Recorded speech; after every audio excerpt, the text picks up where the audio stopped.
Nico Williams au Barça, c'est pas nécessairement une bonne affaire comme on pourrait le penser.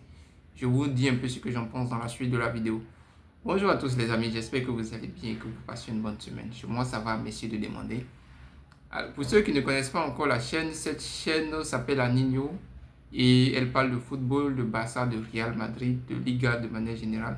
Elle parle également de d'autres compétitions en fonction de la demande et puis de d'autres clubs de transfert de foot. Bon, voilà un peu quoi. Et donc, si vous n'êtes pas abonné et que vous êtes intéressé par le thème de cette chaîne, veuillez le faire maintenant et puis bon, de laisser un like à chaque fois en fin de vidéo pour recevoir de nouvelles notifications lorsqu'on aura de nouvelles vidéos prêtes. Voilà. Donc, pour revenir à notre sujet de ce jour, je disais que Nico Williams, en fait, pour le Barça, c'est pas une réelle bonne affaire comme on pourrait le penser voilà, comme on pourrait le voir d'un premier regard. Et pourquoi est-ce que je dis ça? Déjà pour revenir si on était à cette même période de l'année dernière, et quand on m'avait posé la question pour dire est-ce que Nico Williams au Barça c'est une bonne affaire, j'aurais très vite postulé pour. Parce que déjà, vu la saison qu'on avait faite, et vu en fait tout le pétrin dans lequel le Barça était financièrement, même si c'est pas encore passé, et ça va prendre encore quelques années pour que vraiment le club puisse se remettre de cela. Mais on avait fait une saison, pour rappel, une saison blanche. On avait perdu tous nos classicos et je crois qu'on avait réussi pour une fois à sortir de choses des phases de la phase de poule. Et je pense qu'on avait même, voilà, bon, il faut pas que je dire des bêtises. Donc voilà, pour dire que le Barça était dans une grosse difficulté, on a même Xavi qui est parti ensuite et qui nous a laissé cette fameuse phrase-là. Il plaint le nouvel entraîneur qui va venir parce qu'il aura énormément de travail à faire. C'était pour dire comment est-ce que le Barça était dans un réel chantier voilà. Et donc, sur ce point-là, on avait également des joueurs comme Rafinha qui n'étaient pas aussi performants comme on le voulait. Et mettre Nico Williams qui avait fait une très bonne très bonne coupe d'Europe.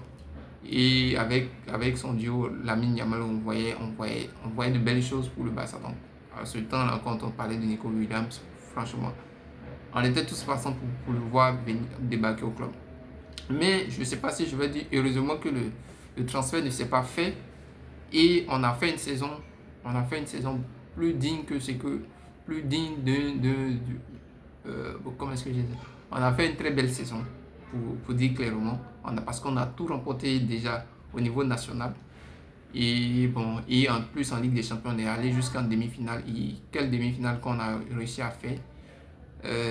Voilà, si on n'avait pas eu quelques blessés et puis bon, encaisser ce dernier but là, on ne sait pas qu'est-ce qui aurait pu advenir de la finale de la Ligue des Champions.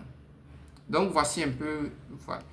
Et en plus, on a eu une attaque, eu une attaque de feu. Rafinha, qui normalement était censé discuter la place avec, même pas discuter, Rafinha qu'on voulait vendre en début de saison, au départ lors du Mercato, qui a réussi à nous marquer 38 buts et que c'était l'un clairement des meilleurs joueurs, notre deuxième meilleur joueur, mais je pense, si ce n'est le meilleur joueur de l'équipe du Barça avec Lamine Yamal. Et ensuite, on a Lewandowski qui a marqué 44 buts. Et donc voilà, pour dire que l'attaque du Barça a très bien fonctionné au cours de cette saison.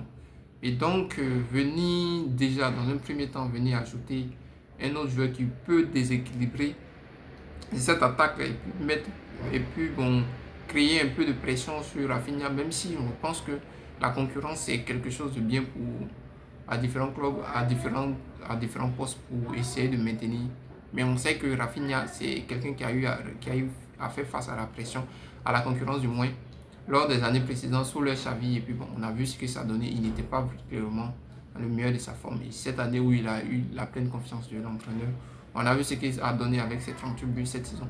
Et quelqu'un de décisif lors de la majorité de nos grands matchs. Peut-être en Ligue des Champions vers la fin, qui n'a pas vraiment été. Voilà, même si on a vu lors du match retour, il a encore marqué qui aurait pu nous envoyer en finale de Ligue des Champions. Je me dis, actuellement, si ce dernier but de Rafinha s'était resté sur ce dernier but de Rafinha, on aurait tous dit qu'actuellement Rafinha était le joueur favori pour la Ligue des Champions pour le ballon d'or parce que c'est lui qui aurait réussi à qualifier le Barça lors des derniers instants du match. Donc voilà. Donc lui venir lui mettre encore un joueur qui va lui faire de la concurrence et qui peut-être peut entamer sa confiance et lui faire une mauvaise saison, je ne vois pas vraiment l'intérêt d'apporter d'apporter Nico Williams. Surtout que déjà, deuxièmement, je pense que le réel problème du Barça ne se situe pas à ce niveau-là. C'est peut-être au niveau de l'attaque avec Lewandowski qui, on le sait bien, malgré ses 44 buts, c'est un joueur qui n'est plus chirurgical devant les buts et qui a énormément loupé au cours de cette saison. Et puis on a vu également, lorsqu'il était blessé, notre chef Ferran Torres qui a fait une très belle saison. Je vous vois venir, qui a fait une très belle saison, mais on a vu que pour ce qui est de l'attaque plus comme attaquant, il n'a pas réussi à prendre la relève lorsque Lewandowski n'était pas là. Donc voici un peu, je pense que recruter un Rashford en attaque comme attaquant de pointe serait un choix beaucoup plus judicieux, étant donné qu'il va nous revenir beaucoup plus moins cher. Je pense même qu'il il est en fin de contrat avec Manchester. Et donc, que de prendre un Nico Williams qui va nous revenir encore beaucoup plus cher que, voilà. Surtout qu'on connaît l'état financier du club actuellement. On ne peut pas se permettre certains éléments. Et même si on n'a pas pu faire le cas Rashford, essayer d'économiser cet argent et puis pour recruter un meilleur attaquant pour la saison d'après. Pour la saison d'après, essayer de voir le Alvarez qui est du côté d'Atlético. On sait qu'il coûte 100 millions. Moi, je préfère voir un tel joueur que de voir un Nico Williams qui va venir un peu s'embêter notre Rafinha. Voilà. Parce que je sais que... Et puis d'un autre côté, au niveau de la qualité intrinsèque de Nico Williams, moi, j'ai pas cette sensation-là avec Nico Williams comme la sensation que j'ai avec Lamine Yamal. Nico Williams, c'est un joueur qui est beaucoup plus dans la vitesse. C'est pas un joueur aussi technique qu'on pourrait le croire.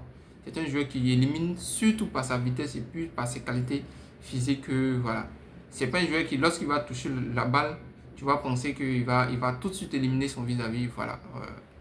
Voilà. Il a beaucoup de qualités, mais sur ce point-là, je ne le vois pas trop aussi performant. Donc, pour tous ces éléments-là, je pense que Nico Williams ne serait pas forcément un très bon choix pour le Barça comme on pourrait le penser. Et surtout qu'on a d'autres chantiers prioritaires comme la défense et puis aussi au niveau de l'attaque. Concernant le milieu, on est carrément bien rempli au niveau du milieu avec De Jong, les Pedri, les Gavi et autres. Et en 10, on a déjà Firmine et puis Olmo, même si Olmo souvent il a très tendance à se blesser. Mais voilà, on a Firmine derrière qui peut très bien assurer le coup. Donc voilà. Donc sur tous ces éléments-là, je pense que Nico Williams, très clairement, moi je préfère pas qu'il vienne dans le club. Voilà. Je ne sais pas ce que vous en pensez, vous. Je ne sais pas si vous avez une autre analyse de la situation. Voilà, veuillez me les laisser dans les commentaires et puis bon, voilà, on va essayer de discuter sur ce point et puis bon. Voilà, sur ce, je vous dis à très bientôt. On se tient pour la prochaine vidéo.